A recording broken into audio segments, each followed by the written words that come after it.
Sejam muito bem-vindos, Pedcast número 52. Passamos da metade da nossa meta, oremos para chegar em 100, que o ânimo sempre nos siga e a gente consiga persistindo, trazendo temas diversos, diversificados, né? E hoje um olhar um pouco diferente. Estávamos comentando que já falamos sobre crianças, já falamos com o olhar, né, do profissional, mas hoje o olhar é para você, principalmente mulher, que sabemos que o nosso público é muito majoritariamente feminino. E a maternidade está aí. E a gente precisa articular, né? Lidar com mil faces aí no decorrer do nosso processo de trabalho. Então, hoje, o nosso foco justamente é para falar um pouquinho sobre ser mulher dentro de um ambiente de terapia intensiva. Como que o profissional consegue articular todas essas demandas, né, no dia a dia do processo de trabalho junto com a demanda familiar. E aí, para isso, a gente tem convidadas muito especiais. Graças a Deus vieram e aceitaram, né? Muito próximas de nós aqui. Bom, então queria agradecer por ter aceitado o nosso convite. Tainara Simões Garcia, prestes a concluir aí a especialidade de Medicina Intensiva Pediátrica. É médica graduada pela Universidade Estadual do Oeste do Paraná, pediatra pela Universidade Estadual de Londrina, residente de Medicina Intensiva Pediátrica pela UEL e mãe da Cecília. E agradecer também a Mariana Moscardi Gaino, médica formada pelo Centro Universitário Ingá, pediatra pela Associação Beneficente de Saúde do Noroeste do Paraná. Também concluiu a nossa residência em Medicina Intensiva Pediátrica pela UEL e atualmente intensivista pediátrica pela UEL e mãe do Joaquim e da Clara. Sejam muito bem-vindas. Eu que agradeço. Nós que agradecemos o convite e é sempre bom estar com vocês, falar com vocês. Dividir um pouco o sofrimento, as alegrias, as alegrias, as dúvidas. E é um ponto, né, que nós sempre falamos, né, tantos temas técnicos, e o episódio passado trouxemos um pouco a visão do pai, né? O quanto que o pai hoje ele está inserido aí no dia a dia, inclusive acompanhando as crianças ali dentro da terapia intensiva. E hoje focar um pouco para a questão do ser mãe, mas o ser mãe não da criança que está internada lá, mas do ser mãe, né, do profissional, a mulher que está ali no dia a dia, dentro de uma especialidade que são muitas mulheres. Nosso público é muito feminino, então acho que nós temos mais ou menos, dos que nos seguem, em torno de 80% são mulheres. E querendo ou não, chega uma hora que o nosso relógio, né, biológico vence. E aí a maternidade ou ela vem antes, ou ela vem depois, ou ela não vem. E a gente sabe que isso é uma opção pessoal de cada pessoa, né, de cada mulher. Mas eu queria entender um pouquinho, né, de vocês, como que foi esse processo da jornada profissional, em que momento a maternidade encontrou vocês? Então, meus planos era terminar a residência para ter filhos, né? E acho que deu certo. Foi no final da residência que eu engravidei do Joaquim. E a segunda gestação foi um pouquinho mais surpresa, que eu não esperava ser tão rápido, que é da Clara. O Joaquim está com quantos anos? O Joaquim hoje ele está com 2 anos e 8 meses. E a Clara vai completar essa semana 1 ano e 2 meses. Então, é uma diferença pequena, né? Dá 1 ano e 6 meses de diferença. Mas, assim, para mim foi uma surpresa, mesmo esperando, foi uma surpresa ficar grávida. É bom, mas tinha um sentimento de medo, né? Aí vem as preocupações, né? Mas deu tudo certo, né? É engraçado isso, né? Porque mesmo quando tem uma intenção, uma gravidez planejada, a surpresa vem, né, para todas as mães. Então, no meu caso, é um pouco diferente da Mariana. Eu descobri a gravidez no final da residência da pediatria. Eu já tinha prestado prova para UTI pediátrica e ainda estava com muitas dúvidas depois de 3 anos, né, de residência, se eu ia continuar ou não. E aí eu tinha mais uma decisão para tomar, né, porque eu sabia que eu ia ter que interromper esse processo no meio, fazer uma pausa e depois retornar com demandas completamente diferentes. Porque antes eu tinha só a minha decisão em relação a mim, a minha rotina para tomar. E aí ia envolver uma criança que para mim era desconhecida. Uhum. Então foi assim uma adaptação, né? Tem sido ainda diariamente uma adaptação, mas deu tudo certo. Eu pude contar com uma boa rede de apoio e estamos seguindo, estou quase concluindo. Então, alguma coisa certa eu fiz. A Cecília está com quantos anos? Ela está com 1 ano e 6 meses agora. Tudo muito recente, né? Eu, aproveitando um gancho, eu tenho 3, né? Então, todo mundo sabe que eu tenho 3. A gente, né, fica na correria com os 3. E eu lembro muito da primeira filha, o quanto é angustiante quando a gente engravida. Porque muitos acham que pelo fato da gente ser da área, é tudo muito fácil, né? Falar assim, tá, mas você já sabe aleitamento materno, né? Você já sabe, as coisas parecem que é tudo muito fácil. E a primeira gestação, o primeiro filho é uma coisa surreal, é uma montanha-russa mesmo, né? Ou você cai em queda livre, fala, meu Deus do céu, peraí, vamos entender o que é esse negócio aqui. E aí, depois de 4 anos, né, veio o Benício, a gente confunde os nomes, tá vendo? Isso é bem comum, depois começa a ter o 2º, 3º filho. E aí o Benício, né, muito desejado, planejado. E depois de 4 anos, de 4 em 4, veio o Pedro, né, Arnildo? Nada planejado. Eu entrei em pânico. 3º filho, falei, meu Deus do céu, como que eu vou articular 3º filho nesse processo do ser profissional da saúde, dar aula, né, trabalhar.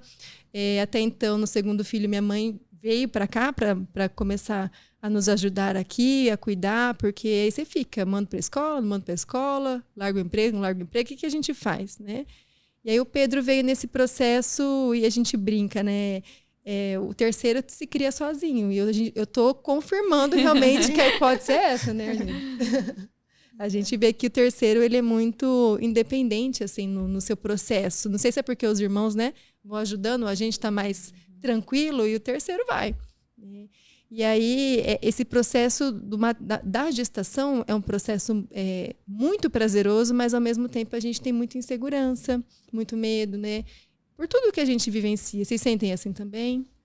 Eu senti isso, com certeza, e principalmente na primeira gestação, que é tudo novidade, parece que não, mas é tudo novidade. E aí a gente fica nas incertezas, nos medos de malformações, porque a gente vivencia isso, aí vem, quando nascer, quem que vai recepcionar, se vai dar tudo certo, se vai ter um Apgar bom. Então, passa muitas coisas, né, na cabeça da gente. Mas aí a 2ª gestação eu fiquei mais segura, porque eu já tinha vivenciado tudo aquilo. Eu acho que passou até mais rápido, assim. Você, quando vê, já está para nascer. É muito rápido. Mas, com certeza, sempre vai ficar o medo, né? De tudo que a gente vê, né? A gente vivencia. O medo de passar aquilo, né? Eu acho que ainda para ilustrar um pouco mais, né, Mariana, eu acho que foram 2 momentos históricos distintos, né? A Tainara ainda estava no período pós-pandemia, mas o Joaquim foi durante a pandemia. Foi. Né? Joaquim e o Pedro. No auge da pandemia. Você acha que isso agravou ainda mais alguns medos, algumas ansiedades? Sim, aumentou né? muito, muito. E eu tenho, assim, o que aconteceu comigo, né? Eu fiquei sabendo que eu estava grávida, aí veio a pandemia, aí eu estava no final da residência, faltava 2 meses para terminar, aí eu pensei que eu ia conseguir concluir, né, indo até a residência, mas por conta da pandemia eu não poderia mais entrar no hospital, né, porque não podia, né. E aí a gente foi fazendo alguns ajustes, né, doutor, para eu poder terminar, porque faltava menos de 2 meses, né, fazendo trabalhos, né. E aí, quando isso foi em novembro, em janeiro, meu pai na UTI. É verdade. Então, teve esse momento que marcou muito a minha gestação. Quando eu me vi, eu estava dentro de uma UTI adulto, grávida. Covid, né? Isso, Covid, no auge da pandemia. E meu pai foi um dos pacientes mais críticos. Ele passou por tudo que tinha que passar, assim.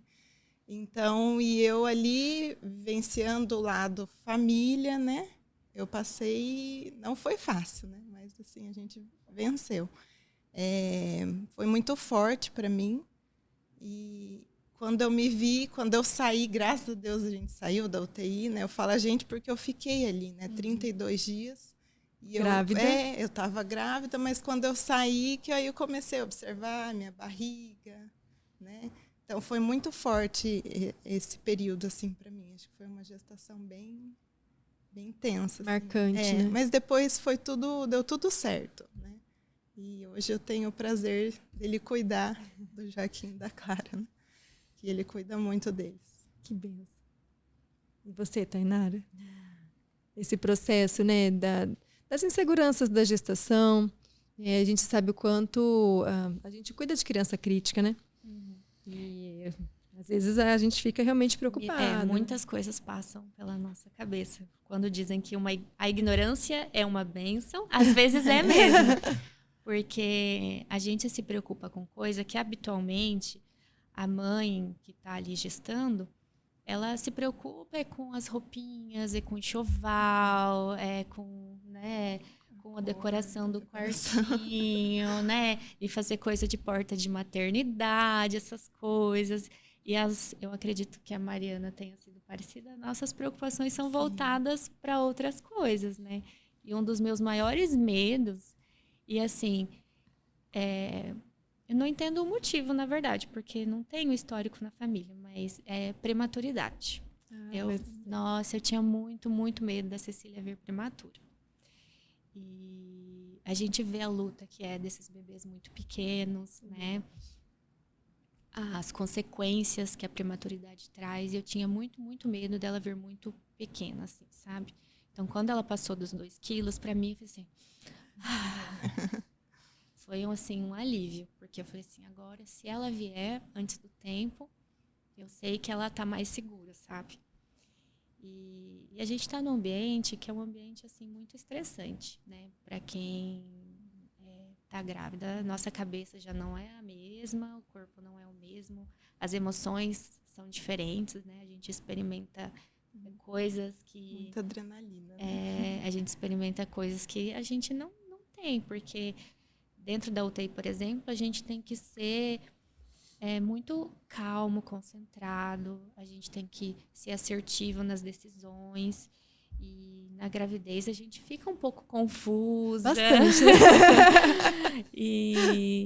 Então, assim, a gente muda, né? E esse ambiente, ele meio que influencia a gente de certa maneira, né?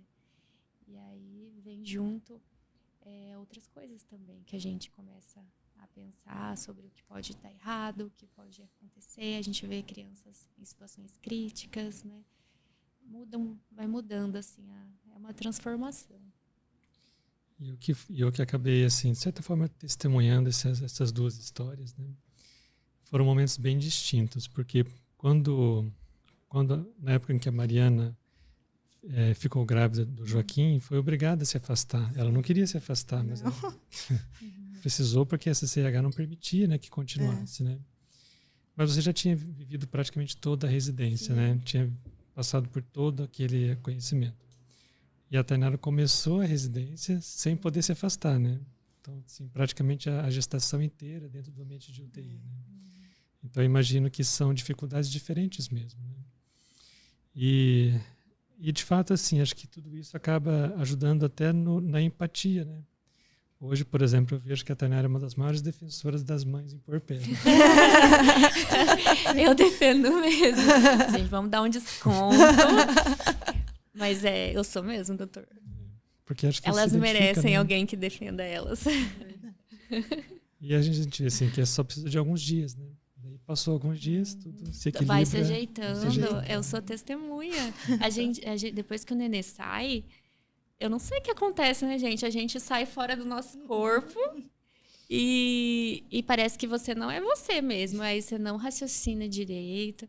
Eu lembro quando a Cecília nasceu, eu queria muito alta precoce. 24 horas de vida. Eu já estava no hospital assim, um tempo que eu internei para induzir o parto. Então, eu fiquei um tempo a mais ali até ela nascer. Uhum. Então, quando ela nasceu, eu queria muito ir para casa. Muito, muito, muito. E aí, as minhas amigas, né, neonatologistas que estavam me auxiliando ali, falaram assim, olha, icterícia precoce, eu acho melhor ela ficar. E eu com a mala feita, já tinha trocado de roupa, sentei e falei assim, eu não quero ir embora, eu quero ir embora, eu não quero ficar. E aí ficou lá, fiquei 1 hora até conseguir decidir uma decisão simples, que era para ela fazer fototerapia no hospital. E assim, é uma decisão tão simples, mas na hora, não sabe, parecia a pior coisa do mundo. E aí a gente ficou lá, e aí eu chorava. Porque realmente a gente sai, assim, sai da casinha, assim, completamente. E a gente demora um pouco para voltar. Então, quando eu vejo uma mãe recém-parida lá do lado do neném, de pé, tendo que ficar lá, a gente sabe que as nossas acomodações não são confortáveis, né? A gente sente muita sede, muita fome, porque está começando a lactação. Então, não tem como não pensar, sabe? Nelas nesse momento.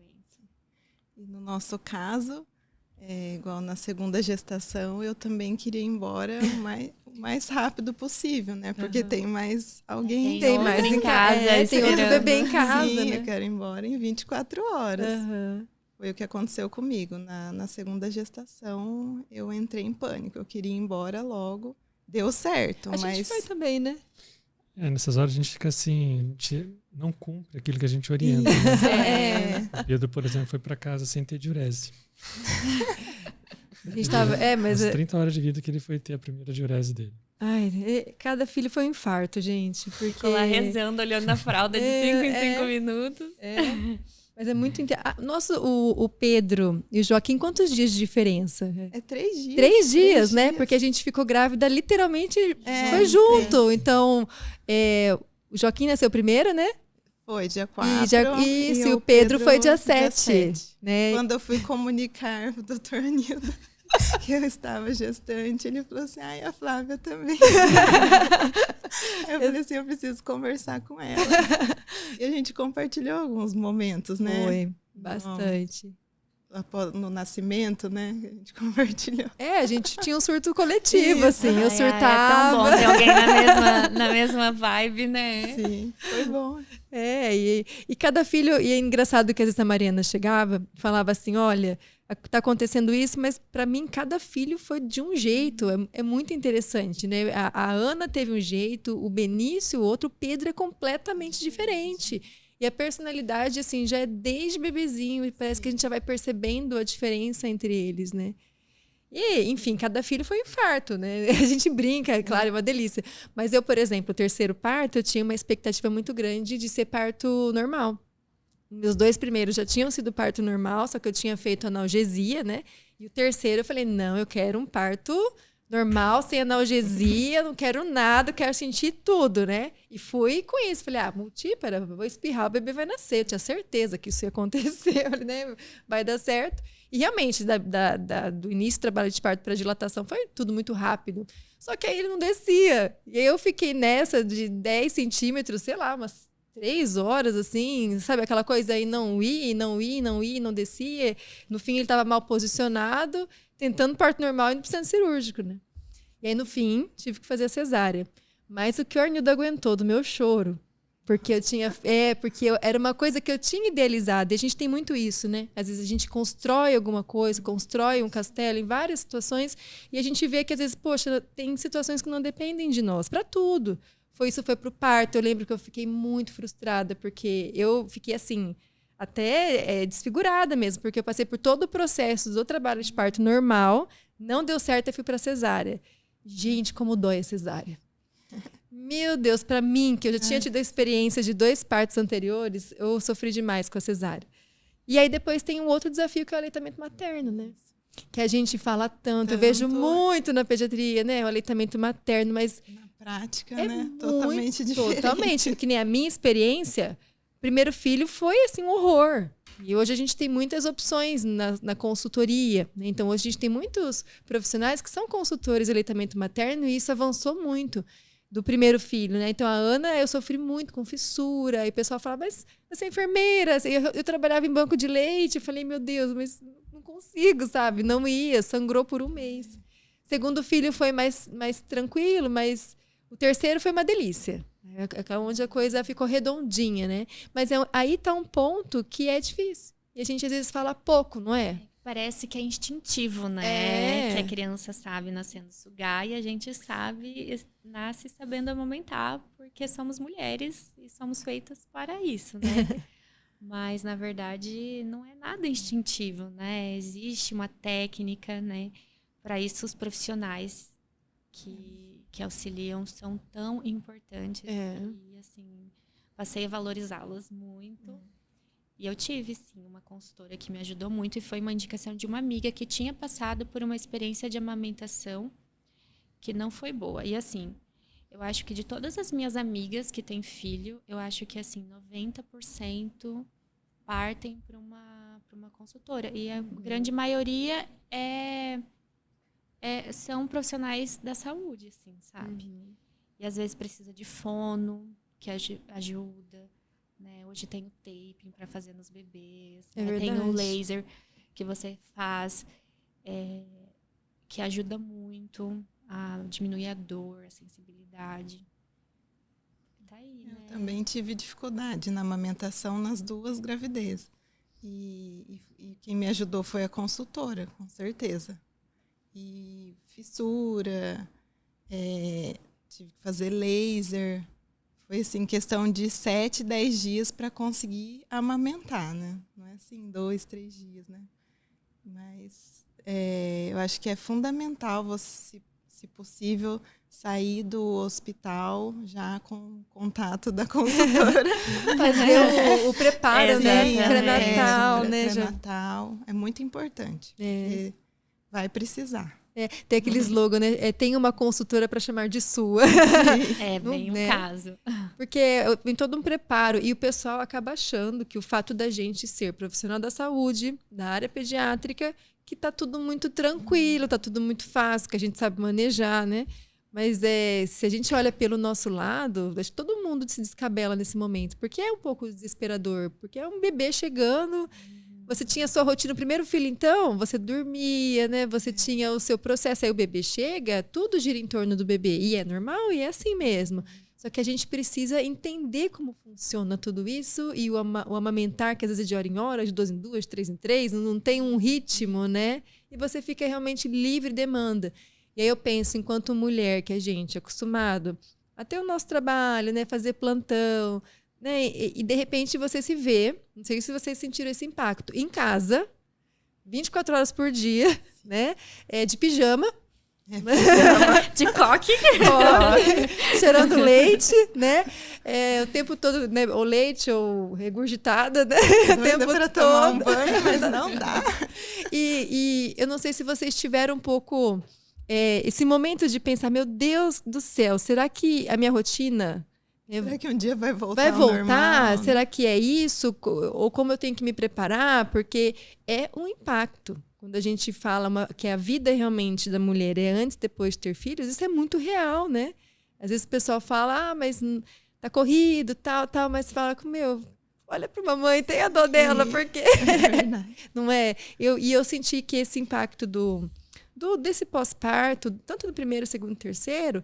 É muito bom estar em casa, acho que a gente sente falta, mas ficar o tempo todo em casa, quando a gente está habituado numa rotina diferente, também é difícil, né? Como que vocês viram isso?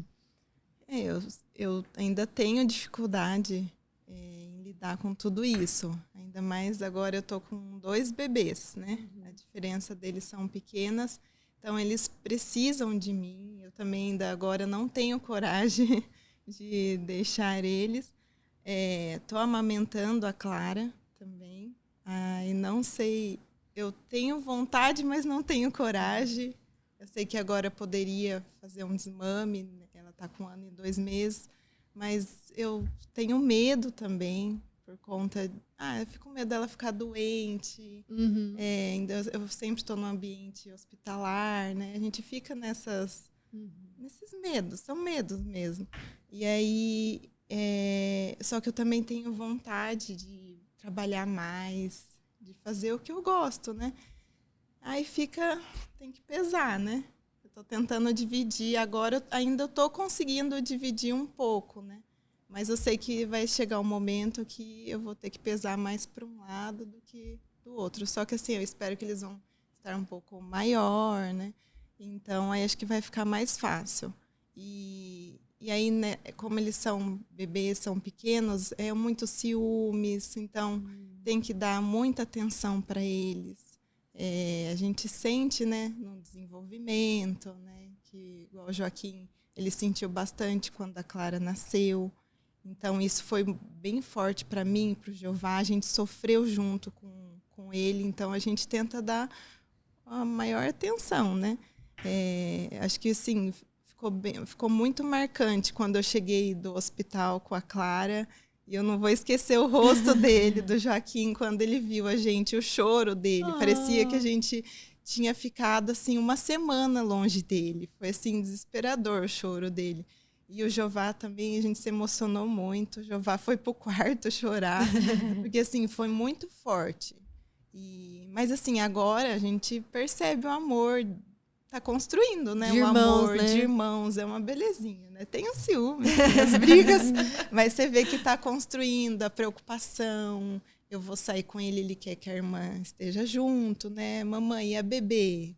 A bebê não foi igual hoje, eu fui buscar ele na escola, a bebê não estava junto. E ele veio triste, porque a bebê não estava, né? Então, assim, é bonito ver essa construção.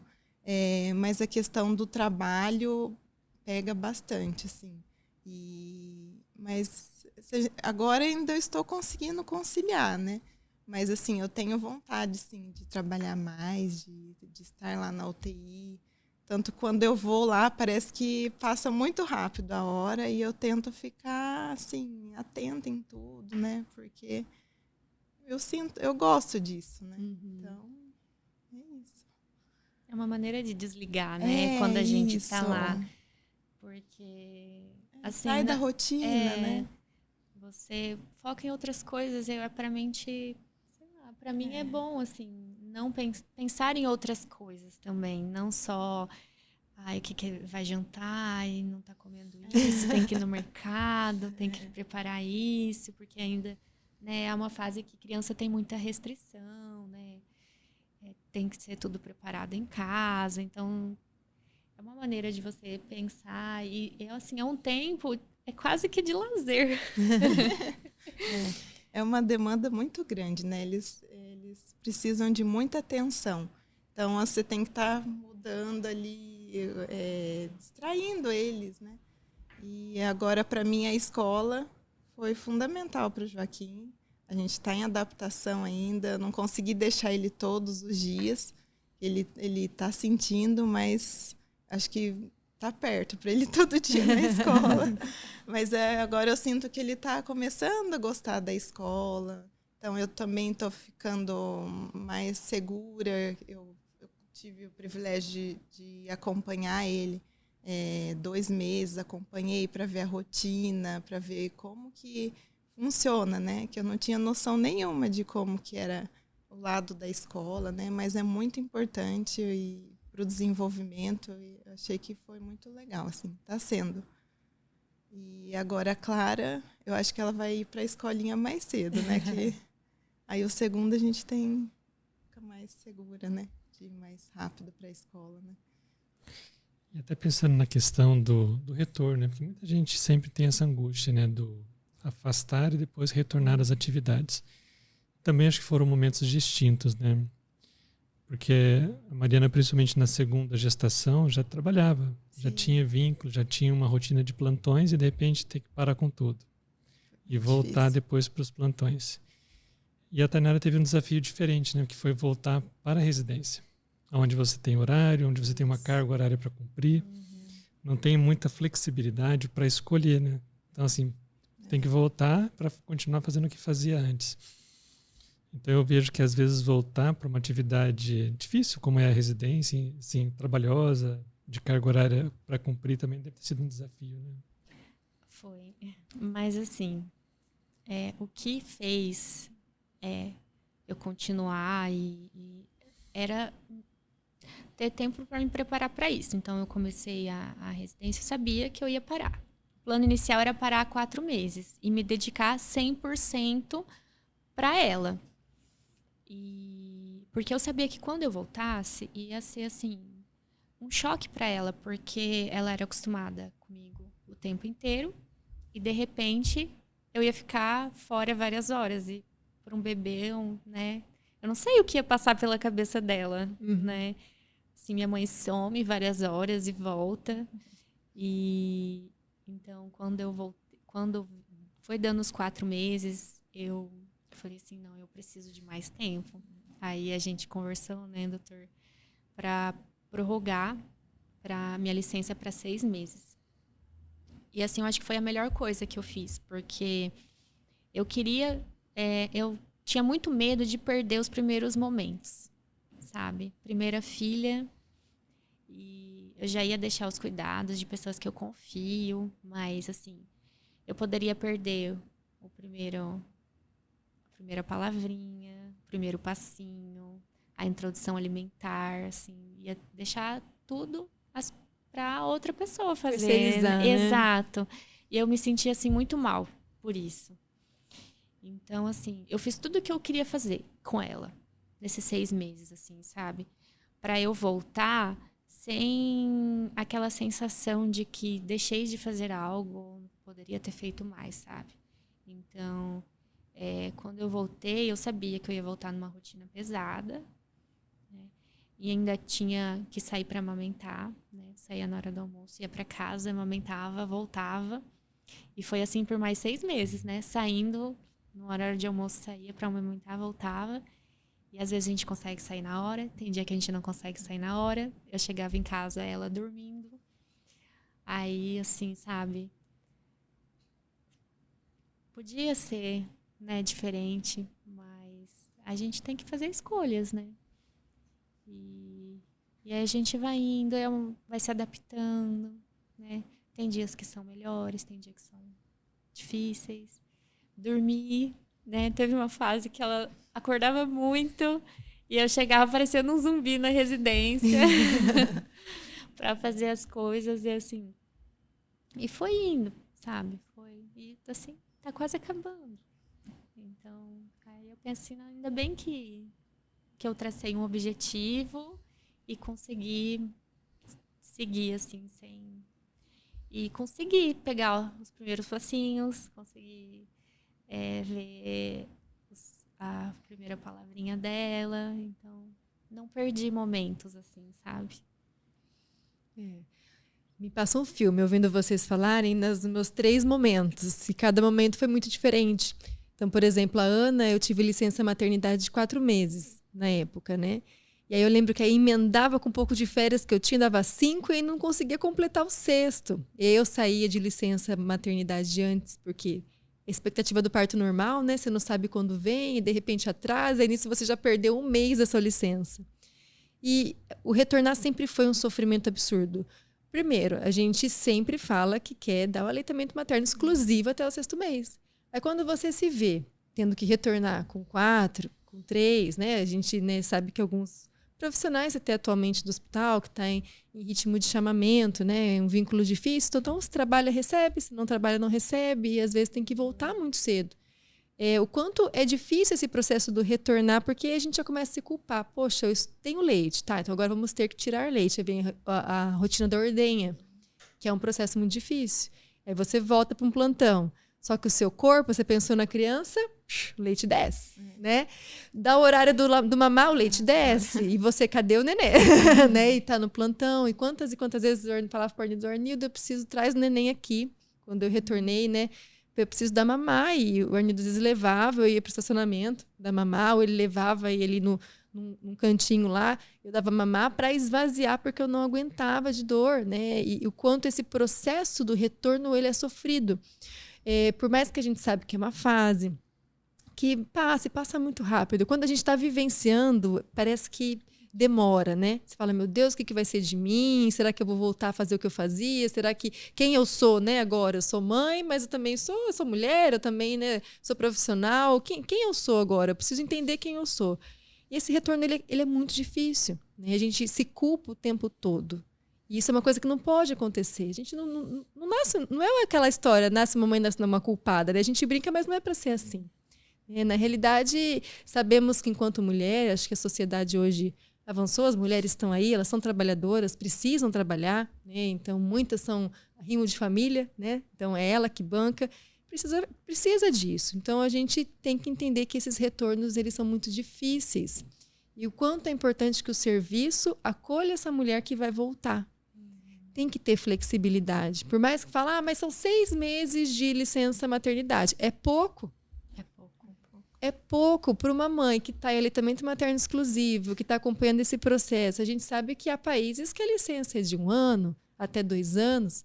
Por que para nós, né? Tudo bem, avançou de 4 para 6. Mas por que não mais? Por que a licença paternidade são 5 dias, né? Algumas empresas ampliam um pouco mais. Gente, é uma licença isso? Né?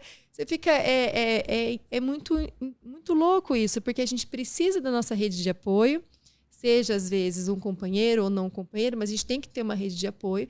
E eu lembro quanto o Arnildo foi muito essencial nesse processo do retorno, porque a gente meio que... a vida ficou em função dos 3, né? Então, chegou uma hora que assim, mas a gente não conseguia comer, mas eles têm que comer, né? A gente não consegue comer saudável, mas a gente tem que tentar fazer com que eles comam, né? A gente não consegue tomar banho, mas eles têm que tomar. E aí a gente entra num ritmo de revezamento, dos 2 trabalhando, e o retorno, e enfim, muita coisa na cabeça. E o serviço, ele é dado, a gente tem que, né, encaixar, o serviço não vai parar para as nossas demandas, a gente tenta, né, articular, e o quanto isso é desafiador para a mulher. Né? Então, socialmente falando, é muito difícil. Né? Um bebê de 6 meses é muito, assim, é muito dependente, ele não come sozinho, ele não faz, ele precisa ali de muitos cuidados ainda. Uhum. Né? E você... deixar essa criança aos cuidados de qualquer pessoa, né, é muito difícil. Uhum. Porque você não sabe como, né? A gente tem medo, né? É aquela coisa mãe, né? A gente é bem, né? Quer pegar os filhos, colocar debaixo das asas. E a gente acha que ninguém vai cuidar melhor do que nós. A gente, né, às vezes pensa nisso. É uma coisa que é difícil, né? A gente entender que às vezes, né? Como que a gente vai articular isso? Vou colocar para uma pessoa que vai ajudar nos cuidados? Vou trazer a família para colaborar, né? Vou colocar numa escola. Para tudo tem ganhos e perdas. A gente tem que escolher qual que é o ganho, qual que é a perda que nós vamos ponderar e equilibrar mais. Porque os pratos, eles caem. Isso é fato. Acho que com o passar do tempo, perceba assim, os pratos eles vão cair. Nunca a gente vai equilibrar tudo. E no final do dia, cai uns 2, 3. Em várias esferas. Às vezes você tenta, mas cai com o filho, o outro reclama. Fala, meu Deus, hoje de manhã eu surtei. Benício, mãe, você não presta atenção no que eu falo. Pelo amor de Deus, me cobra. Eu comecei a chorar, falei, pelo amor de Deus, não me cobra, sabe? Porque a gente tem que entender o quanto é difícil ser mulher socialmente falando hoje, né? Não é fácil. A gente quer ter filhos, mas a gente também quer estudar, a gente também quer trabalhar, a gente quer ter a nossa estabilidade financeira e a gente tem um relógio biológico que é contra nós. Né? E aí até eu dou uma aula na faculdade que eu discuto bastante com os alunos, né? Aqui em Londrina, por exemplo, a mortalidade infantil hoje, há indicadores de risco de mortalidade infantil, aquelas mulheres que são mais estudadas, com companheiro, com estabilidade, porque muitas vezes a gente posterga essa maternidade e aí a hora que você vai tentar essa gestação, né, você não consegue tão fácil, aí a gente acaba vendo as técnicas de inseminação, né, artificial, e não é para vir um bebê, normalmente vem 2, 3, né, 4. E o quanto é difícil essa gestação ser levada a termo, é muito difícil, aí nascem os prematuros e aí cria o ciclo. Né? Então, a gente vê hoje o quanto o social também tem interferido, enquanto a mulher hoje, na sociedade, impacta também nos indicadores das crianças, né? E a gente pensa em tudo isso quando engravida. Então, é um processo difícil, são muitas coisas para serem gerenciadas. Né? Sem contar que, assim, nem sempre o mundo ele tem empatia, né, por essas situações. Infelizmente, assim, as pessoas têm uma tendência a olhar só para um lado da história e não olhar para o outro, né? Então, eu me recordo bem a preocupação que a Tainara tinha de prejudicar a residência com afastamento. Vai prejudicar, porque é um momento tão único da mulher em si, que a única coisa que eu falava para ela assim, não, eu só quero uma coisa, que você volte, que você não desista da residência, né? Mas o resto, tanto é que quando você falou que se afastaria por 4 meses, eu até comentei com a Flávia na época, não vão ser 4, vão ser 6 meses, né? Ele falou mesmo, eu lembro até hoje. Se chegasse perto dos 4 meses, não ia querer voltar, porque não é hora ainda de voltar. Se com 6 meses já é difícil voltar, imagina com 4 meses, né? E a Mariana a mesma coisa, né? A preocupação assim de, mas e a escala? Não, a escala vai continuar e você vai voltar. Né? Falei assim, porque assim, a gente não pode também desconsiderar as qualidades do profissional nessas horas. Né? Então, por mais que se passe por motivos pessoais, e a gestação é um motivo pessoal, além de familiar, ela não impede que o profissional continue com as mesmas qualidades, né? Que as chances de trabalho se fechem. Né? Ao contrário, que a gente tem que estar preparado para receber de volta. Né? Acho que todo mundo tem medo, né, Mari? De perder a posição, sabe? Porque é tão sofrido. Eu também falei que ia voltar com 4 meses de gestação e não voltei. Porque é muito difícil. 4 meses é muito recente. Seria um sonho 1 ano, né? Mas acho que 6 meses já é difícil. E aí tem essa questão. E agora, será que eles vão me esperar? Será que vai ter plantão ainda, né? A gente fica insegura também, né? Mas, igual o doutor falou, a gente tem que plantar para colher depois, né? Então, acho que deu certo por conta disso, né? Mas, e aí a rede de apoio, né? Que eu acho que é fundamental, porque você ir trabalhar e com a insegurança, meu Deus, o que está acontecendo lá em casa, né? Isso é horrível, né? Então, acho que a gente teve sorte, você também, né? Da gente ter a nossa família aqui perto. Sim, nossa. E isso é muito bom. Acho que a gente não pode reclamar, não tem nada. Nunca vai ser do nosso jeito. Porque com mas a gente sabe que vai ter o amor, que vai ter o cuidado, que vai ter a preocupação, sabe? Que é diferente de uma pessoa estranha que não tem vínculo afetivo com o seu filho, né? Então, a paciência, né? A gente tem que aprender a abrir mão de algumas coisas, né? Ceder algumas demandas e assim, tem que ir negociando, ir conversando, dialogar, porque mesmo sendo pessoas da família, né, vai ter divergência, vai ter conflito e acontece. E quando você tá assim na correria, no dia a dia, vai tendo pequenas coisas que, né, a gente não vai concordar, ou que a gente gostaria que fosse diferente. Só que a gente não tá lá. Não tá lá. Você não... Assim, ter filhos, eu acho que é a coisa que mais te tira o controle de tudo. Né? Porque não depende da gente, assim. Mas, assim, a rede de apoio, de fato, assim, se não fosse pela minha mãe, pela minha sogra, eu não sei, sabe, se eu conseguiria. E é uma rede de apoio que funciona como troca, né? Porque para os avós também é bom. Acho que para o seu pai, né, Maria, foi tão essencial ele poder cuidar do Joaquim na fase de reabilitação dele. Sim. Né? Quando ele estava na UTI, na parte da recuperação, todo mundo fala, você vai ter um netinho, tipo assim, a fé, né? Ele, não, sim, eu vou ver esse netinho, né? Eu vou pegar ele no colo. Então, acho que também foi importante para ele na reabilitação, né? De estar vivo, de querer recuperar logo, porque tem a parte da reabilitação que é difícil, né? Então, tem que ter também a ajuda do paciente, né? E ele contribuiu, acho que foi fundamental.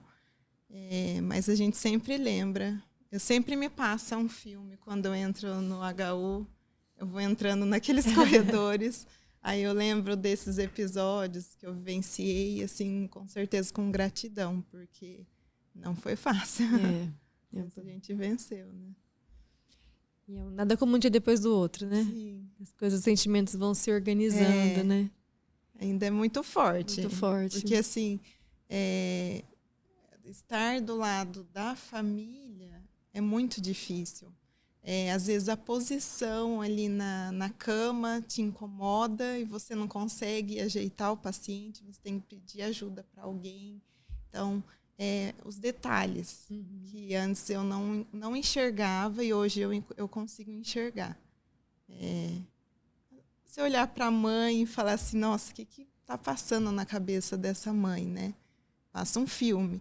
Então, eu acho que por eu ter passado por isso, me ajudou bastante nessa parte de empatia. E eu fiquei assim, até emocionalmente um pouco mais abalada, mas eu estou tentando me recuperar. Mas eu sempre lembro disso, desses detalhes que eu passei. Que foi bem forte. Esse ponto que você tocou, Maria, acho que isso é um ponto que eu queria perguntar. Eu sou uma pessoa antes e depois de ser mãe. Assim, com relação ao cuidado com as crianças, sabe? Não é que a gente não tinha antes, mas hoje a minha questão com a família e com a mãe me pega muito, muito. Tipo, eu vejo a mãe chorando, eu tô quase chorando dor, junto, né? Assim, aquela dor, né? A criança tá internada, esse final de semana mesmo. A gente teve uma mãe que estava muito abalada com a criança. Foi algo muito rápido e ela foi no fim do plantão, no início da noite, e ela estava assim, aquele choro de desespero, sabe?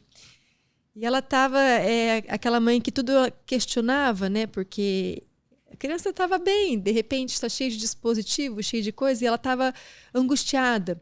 Chegou uma hora que eu olhei para ela, né? Tudo que eu falava, ela contra-argumentava de alguma forma. Eu olhei para ela e falei, você está cansada, né?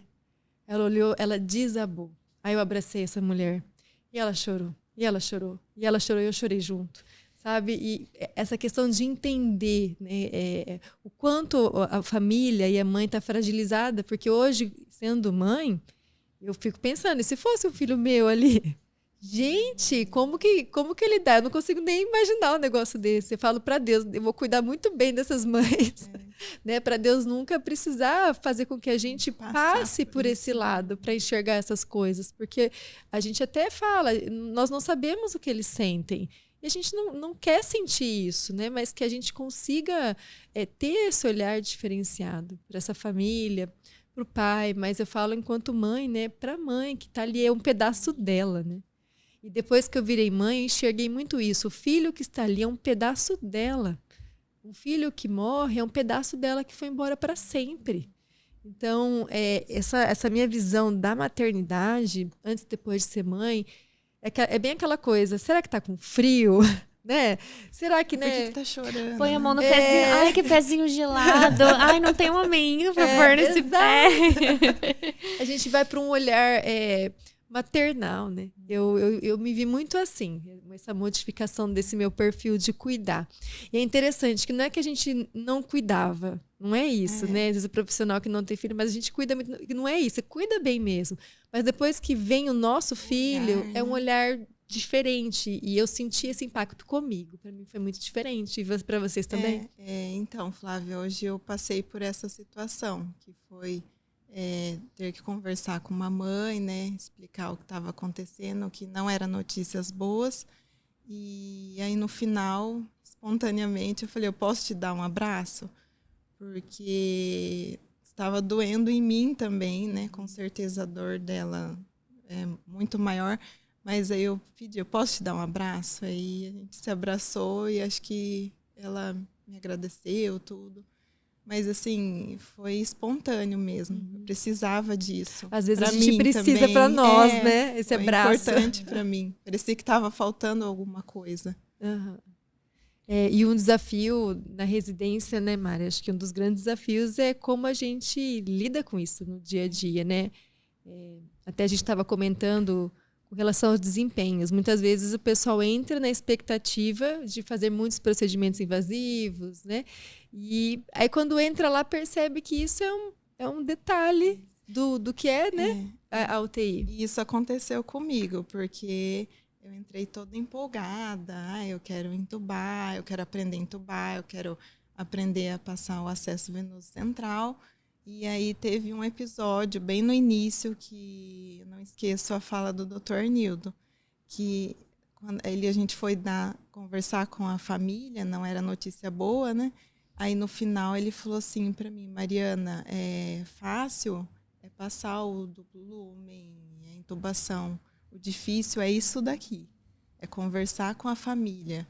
E depois disso eu percebi que realmente o mais difícil na UTI era conversar com os pais. Porque eles olham para nós na expectativa, na esperança que a gente vai dar uma notícia boa e às vezes a gente não vai dar. Então, isso é bem difícil para a gente coordenar isso, os sentimentos, né? De como você vai abordar, como que você vai falar isso para a família. Você fica pensando, né? Com medo de falar uma palavra que às vezes vai machucar a mãe, né? Então, é complicado essa parte. Muitas vezes eu venho no caminho pensando assim, nossa, eu vou ter que conversar com a mãe do fulano hoje. E eu não tenho nada de bom para falar para ela, assim. E a gente fala de mãe porque ainda hoje a mãe, ela é a figura mais presente ali, né? A gente vê muitas mães que param a vida, né? Param tudo para se dedicar exclusivamente ao filho durante aquele período difícil, né? Criança internada, crianças com comorbidades que precisam de cuidados especiais, né? E muitas vezes a gente cria um vínculo ali com essa mãe, dessa criança que fica semanas, às vezes meses com a gente, né?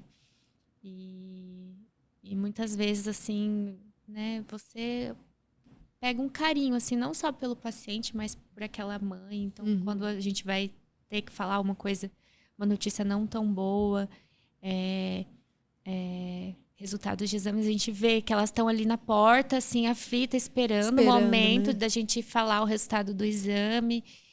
E, assim, a gente vê aquele olhar, assim, de angústia, de, né, aquela expectativa que, né, que a gente fale uma notícia boa. E assim, a gente acaba sendo portadores, às vezes, de más notícias, né? Porque a notícia boa sempre chega rápido. Eu sempre falo isso. Para dar notícia boa, todo mundo corre. Na hora de passar uma notícia difícil, sobra pra gente, né? E aí a gente ter que olhar no olho e ter que, né? E você vê a dor, o sofrimento daquela mãe, né? Daquela família. Eu acho que é uma das coisas mais difíceis. Sofridas, né? Porque a gente sai dali, a gente vai para nossa casa e a nossa filha tá lá, saudável, né? Linda, maravilhosa. Você chega, você olha, aí você vê aquele rostinho, aquele sorriso. Aí você leva a dor junto, assim, sabe?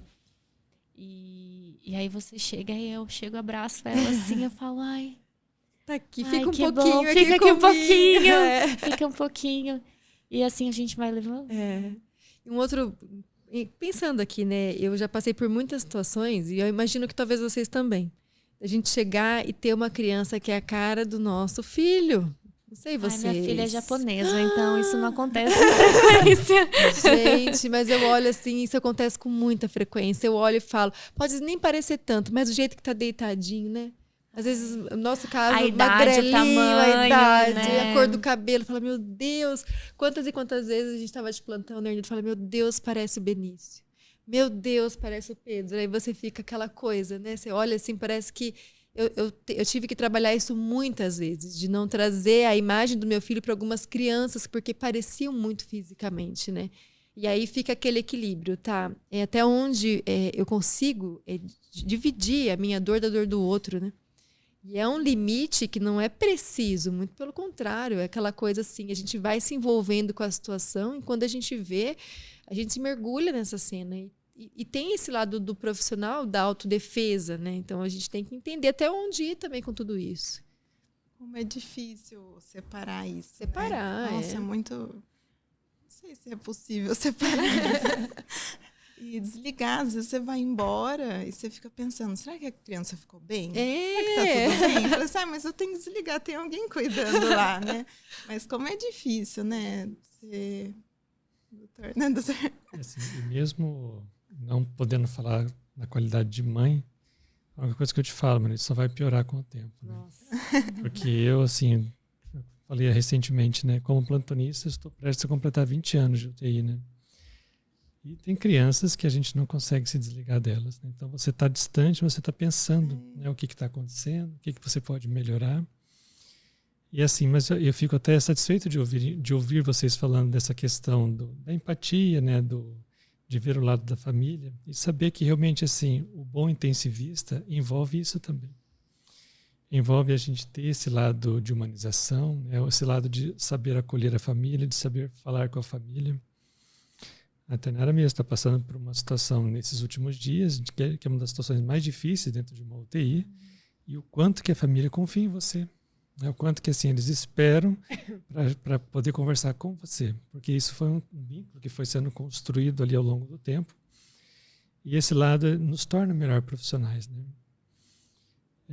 A gente, infelizmente, está num ambiente que você vai ter que lidar com perdas por muito tempo. Né? Algumas perdas vão pesar mais. Né? Eu acho que vocês duas aqui, cada uma testemunhou as duas maiores perdas que eu tive nesses 20 anos. Mas, por outro lado, assim, o quanto que isso nos torna melhor profissionais, porque você se sensibiliza mais. Não é que não existia antes, mas isso lapida. Então, deixa a gente com um sentimento maior. Né? E é um sentimento que, por exemplo, hoje, você sabe que às vezes a família vai ter prioridade.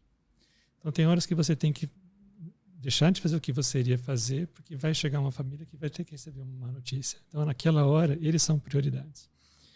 Então, assim, é claro que a gestação ajudou vocês duas a se tornarem mais sensíveis, mas existe uma coisa intrínseca em vocês também que conseguiu aprimorar essa sensibilidade ao longo desses pouco mais de 2 anos que a gente tem contato, né, Maria? E esses quase 2 anos que a Tainara está para concluir a residência. Então, é muito bom ouvir vocês falando desse lado da sensibilidade, porque isso vai diferenciar entre o profissional intensivista. Acho que o bom intensivista é aquele que consegue realmente ter esse lado de humanização e de sensibilidade pelo paciente e pela família. Sim, acho que nós estamos tendo bons exemplos, né? Que é vocês, com certeza. A gente aprende pelo exemplo, né? Então, assim, quem já teve a oportunidade de ver o Dr. Arnildo comunicando uma má notícia para a família. Surreal, né?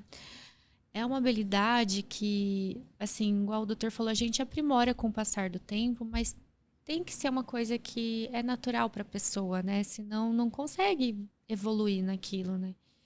Então, a gente espera ser bons exemplos também para o que a gente tem em casa, né? E a gente leva isso para a nossa vida, o que a gente aprende lá dentro e com as pessoas mais experientes que a gente carrega também para fora, sabe? Isso faz com que a gente seja melhores, não só melhores intensivistas, mas melhores seres humanos, né? Com certeza. E aí você percebe, né, Tainara, o quanto que assim, a notícia ruim, ela pesa para a família? Pesa. Mas a honestidade, a transparência compensa, né?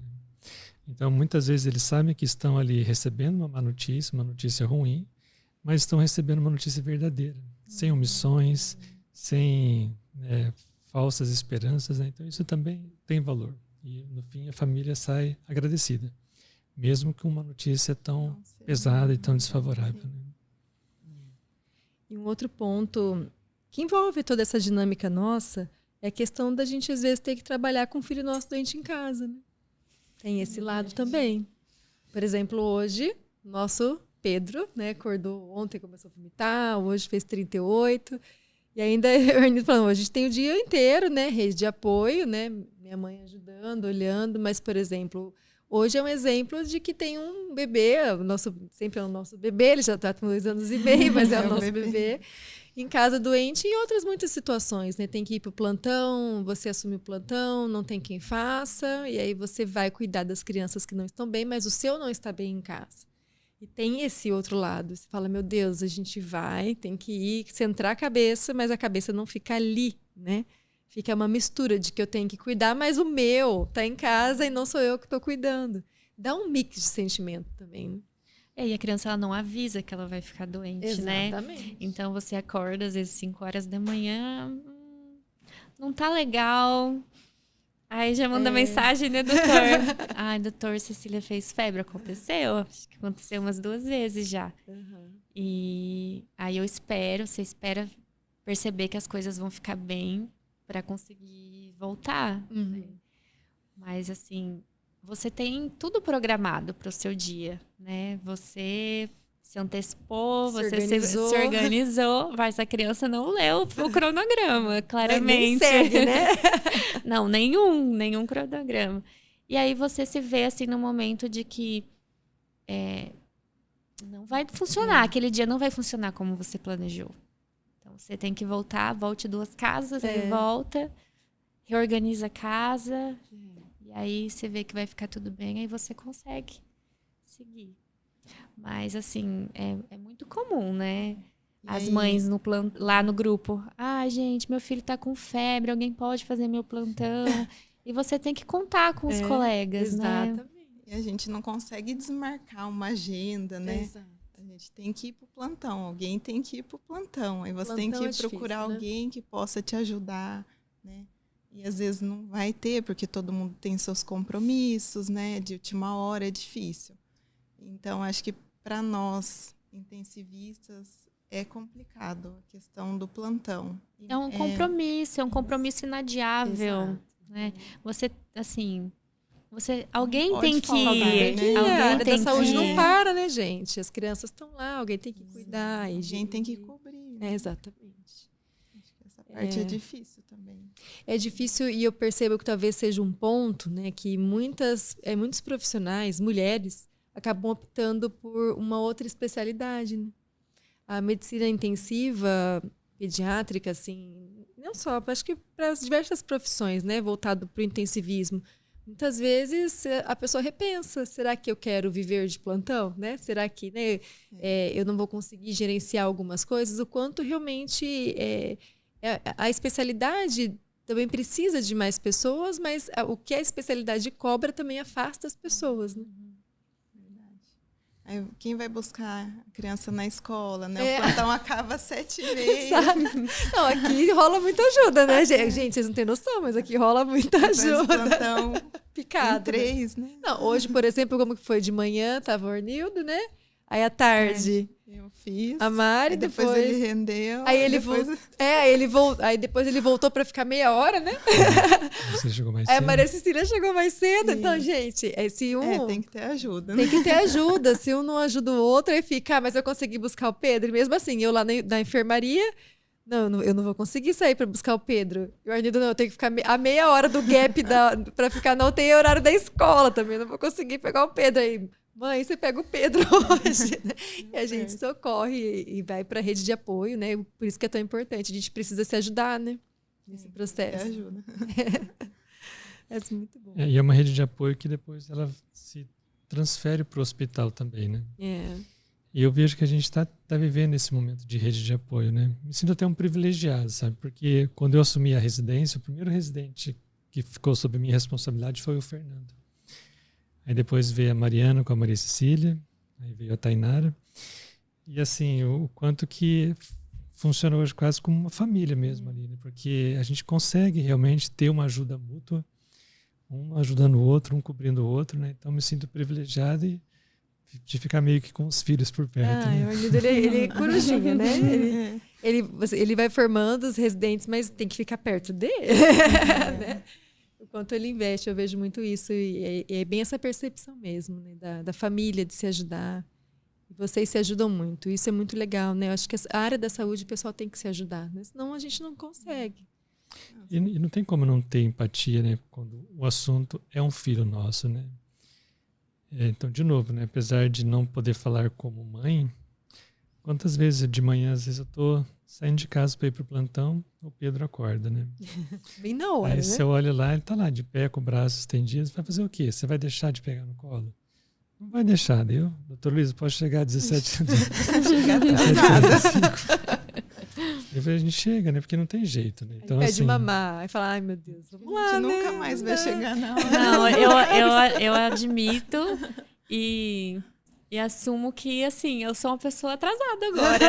Eu já nem peço mais desculpa pelo atraso, porque fica até chato, mas eu sempre gosto, eu sempre fui pontual. Pontualidade para mim é uma qualidade, né?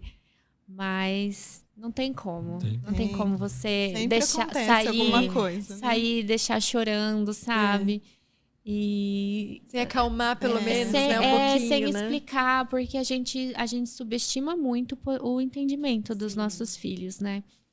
Então, você perder 5 minutinhos para explicar, para conversar, que a mamãe vai trabalhar, né? Vai cuidar dos nenéns que estão doentes. E você vai e vai passando os dias, depois de construir esse diálogo diariamente, a criança ela passa a entender e aceitar melhor, sabe? Porque sabe que você vai voltar. Exato. O Pedro, gente, tão engraçado, né? Quando eu e o Arnido sai, papai e mamãe vai pro HU, ele sabe que é o HU, mas ele vê um prédio, não sabe nem o que é. O HU, vai trabalhar no HU? Ele vai trabalhar no HU. É bem isso. Ele sabe que a gente vai cuidar e a gente volta, a gente volta. Né? É muito bonitinho. Mas são desafios, né, meninas? Eu acho que é um episódio que eu particularmente queria muito, porque a gente fala da pediatria intensiva, do intensivismo de várias esferas, né? Então a gente já trouxe a família, diversas especialidades, né? Já falamos muito a questão do processo de humanização, que acho que a gente transpira isso, a gente quer sempre manter isso vivo. É um processo de construção diário, né? Enquanto equipe. Mas a ideia de mostrar a mulher que trabalha, né, que optou pela área da saúde, que vive de plantão, é uma realidade que poucos falam. A gente vê lá a mulher plantonista, mas não tem ideia de que ela é mãe, de que ela sofre, de que o filho dela está em casa, de que às vezes o filho dela não está bem, a gente está lá cuidando. A gente sofre também nesse processo. E é um olhar diferente, né? Quando vocês verem uma mulher trabalhando num plantão, poxa, tem todo esse lado aí. Às vezes, né, a gente tem que ter empatia, tem que falar um pouco mais sobre as dores, né? Porque hoje acho que o mundo está tão num ritmo acelerado de produção, de alta performance. Claro que a gente quer performar bem, né? A gente quer se destacar, a gente quer ser um bom profissional, a gente quer crescer, mas não adianta a gente se destacar nisso e a nossa família ficar de lado, né? E aí, muitas vezes, a gente faz tudo junto, né? E aí, quando a gente vem pro plantão junto também, fala, tá, nós dois vamos sair, os dois vão sair. Então, a gente vai, a casa inteira acorda pra gente poder trabalhar junto quando é nós. E são 3. Aí você vai deixar os 3, arrumar os 3, deixar os 3. É uma baita de uma adrenalina, sabe? O caçula ainda chorando, o outro falando, não quer ir pra avó, e a outra, mas plantão de novo. E vai, né? E a gente volta, respira, tá, foca, vai pro plantão. E quantas vezes a gente não sentou, né, Arnido, falou assim, peraí, a nossa estrutura familiar tá interferindo? Até mesmo pedinho, que isso aqui é uma empresa, né, hoje, isso aqui cresceu muito. E chega uma hora que a gente fala, tá, a gente está conseguindo sustentar isso ainda? A gente se questiona muito em vários aspectos, porque a gente não é só o Pedincast, a gente não é só a enfermeira, o médico no plantão, o docente, a docente, né, a mãe e o pai. Nós temos muitos papéis ali. E os pratos caem. Mas o prato principal é a nossa base, é a nossa família. Esse não pode quebrar. Então, essa é a prioridade. Quem olha de fora vê só a pontinha do iceberg, exato, né? E aí parece que, nossa, é tudo fácil. Nossa, para os outros é fácil. Olha como tal pessoa dá conta de tudo e tá sempre arrumada, e tá sempre impecável. Entendeu? Algum lado vai faltar. Vai. Sabe? Algum lado sempre vai faltar. A gente é falho, né? E quando a gente peca com a família, eu acho que é o ponto frágil de todo ser humano ali, né? E aí aquele dia, quando a coisa não tá bem em casa, o dia despedaça. Nada fica bom, né? Bom. Então, é um episódio que a intenção, esse insight veio na conversa com o Fernando, né? E eu falei, não, eu tenho que falar com as meninas, porque a gente foi tudo meio junto ali, né? A barriga crescendo, trocando experiência, trocando as angústias. E o pessoal olha para o profissional de saúde e fala, já é da área, vai tirar de letra, né? É tranquilo. Não é tranquilo, é difícil para todo mundo. Não interessa qual que é a profissão, qual que é a área. É difícil para todo mundo. Ser mãe não é instintivo. A gente tem alguns instintos, mas a gente aprende a ser mãe e pai no processo, acertando e errando. Acertando e errando. Né? Às vezes a gente tem que pedir desculpa pro filho, é assim mesmo. Né? A gente tem acerta e erra. E é um olhar diferente. Por isso que é um episódio que olha um pouco a mulher que trabalha e que tem muitas multifacetas, né? Muitas esferas para serem lapidadas, né? Para a gente ter um pouquinho mais de amor com a gente também. Olhar um pouco mais para nós nesse sentido. Né? Passamos aí recentemente pelo Dia Internacional da Mulher. Então, por que não falar um pouco dessa valorização, né, do ser profissional, mas também ser mulher, ser mãe e o equilíbrio disso tudo que nunca vai ser fácil. E assim, apesar de eu... Aqui eu tenho que usar mais a empatia mesmo, né, para poder falar um pouco do tema, né? Mas você é quase mãe para as crianças, viu? É bem... Mas eu tive, assim, pelo menos a oportunidade, né, de ser uma testemunha, né, da gestação de vocês duas. E o quanto que, assim, eu sempre tive como um princípio, assim, faz parte da história de cada uma. E é uma história que eu não posso mexer. Eu não posso criar dificuldades, porque é uma história muito individual. Então, assim, sempre defendi muito, né? Então, assim, não, vai cumprir, vai fazer, esse tempo esquece a UTI por enquanto e depois volta com a energia renovada. E muito disso é porque realmente assim, eu consigo enxergar as qualidades. A Mariana eu conheci começando a residência de UTI, não tive a experiência de vê-la como residente da pediatria. Mas pude ver o quanto o profissional que você se tornou ao longo da residência. Né? Posso pontuar aqui vários exemplos de você horas do lado da criança lá, fazendo hemodiálise, brigando com o pessoal no centro cirúrgico para fazer as coisas funcionarem. Então, assim, é um exemplo de profissional, né, e que eu espero que acompanhe e que eu consiga levar junto por muitos anos. A Tainara eu conheci como residente da pediatria. E até assim, né, a gente não tem contato com o R1 da pediatria, que a gente só conhece no R2. Mas até já te falei isso, né? A Tainara me chamou a atenção no dia que ela foi apresentar um tema durante o R1. Um artigo que era difícil, um artigo da Plus One, uma revista difícil de apresentar, bem na pandemia, né, porque a gente assistia os temas à distância, né? Eu pude ver o cuidado ali no preparo daquele artigo, na leitura daquele artigo, no entendimento, né? Não era um artigo fácil. E quando você demonstrou o interesse pela terapia intensiva, claro que eu fiquei satisfeito, né? Você teve residentes contemporâneos que eram ótimas também, mas que acho que não tinham afinidade pela terapia intensiva. Então, assim, como não querer trazer de volta, como não querer manter esses profissionais, né? São alunos, né? A Mariana hoje é colega de trabalho, mas ainda tem aquela coisa do aluno, né? De ter o seu filho acadêmico, uma afilhada ali, né?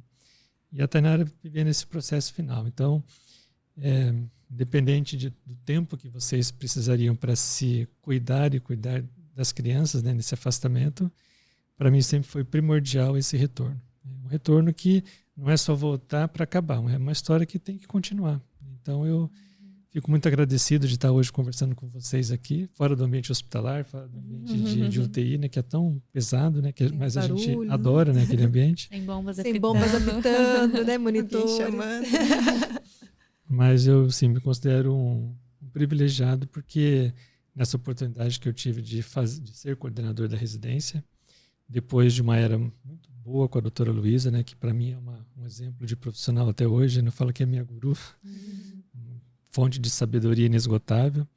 Eu hoje me sinto privilegiado por ter esses meus filhos por perto e espero continuar assim por muitos anos ainda. E assim, acho que quem deve agradecer somos nós, né, Tainara? E eu agradeço sempre o Dr. Arnildo, a compreensão, desde que eu fiquei grávida, de tudo que eu passei, né, tudo. Ele sempre foi compreensivo e não deixou eu perder esse vínculo com a UTI no HU. E eu só tenho gratidão por vocês, por ele, pelo serviço. E assim, hoje eu penso assim, que eu sou muito feliz em poder trabalhar perto de vocês, porque é muito conhecimento, é muita empatia. A gente vai trabalhar feliz, né? Então, acho que isso é o mais importante, né? A gente não vai trabalhar frustrado. E é um privilégio ter vocês por perto, com certeza. A gente, assim, poder, às vezes, ter um imprevisto e falar assim, ai, não vou poder ir. E saber que você vai ser acolhido, que você vai ser entendido, que esse tipo de coisa acontece, sabe?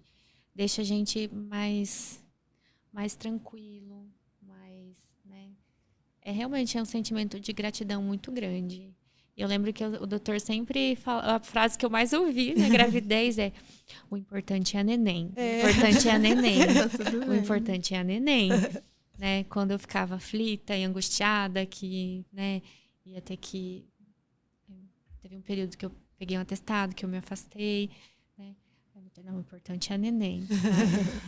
Então, e a gente sabe muito bem que as coisas não funcionam dessa maneira. Sim. Né?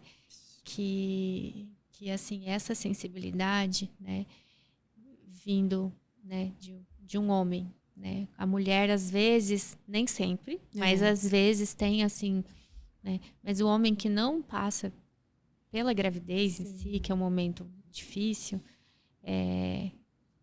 eu me senti acolhida durante todo o processo, sabe? Então, foi fundamental para poder continuar, não desistir, porque é difícil. Mas é uma família que a gente constrói fora da nossa casa mesmo. É verdade. E assim, para finalizar, se vocês pudessem resumir em uma palavra, assim, a maternidade, né? Muitas mulheres nos ouvindo, muitas mães, outras planejando, outras no susto, tá aí, gestante, né? A maternidade em uma palavra para vocês. Doação. É uma boa palavra. Motivação, talvez. Eu acho que o filho é a motivação para você sair de casa e para você voltar para casa. Exatamente. Né? Sair bem e voltar bem. Né? Como, né, a gente ama essa frase aqui, né? Por eles, para eles e com eles, né? E acho que é em todos os aspectos. Mas é isso, meninas. Acho que é uma gratidão nossa, né, Arnildo, por vocês terem aceitado. Eu não consegui pensar em outra pessoa, porque a gente compartilhou muita coisa, né? De gestação e depois também. E é uma visão diferente. A intenção é essa. O Pedincast não é para ser o comum esperado, só o clínico, só, né? É para ter essa visão do ser humano. Do ser humano que escolheu fazer pediatria intensiva. Então, a pediatria intensiva ela não é só a criança grave, é uma coisa muito maior, né? A criança é o nosso sol, né? A gente gira em torno dela, mas a gente precisa realmente nos enxergar nesse processo, né? Então, nossa gratidão. E vocês agora, gente, por favor, curtam o episódio. Eu falo porque o pessoal assiste, eles não curtem o episódio, né? Compartilhe o nosso canal, segue a gente no Pedincast, no Spotify, no YouTube, né? Vem conhecer nossa comunidade que está crescendo cada dia mais, com temas diversificados. Se você quer um tema específico, pode ser clínico, pode ser voltado, traz família, faz tempo que vocês não trazem um exemplo de superação, né?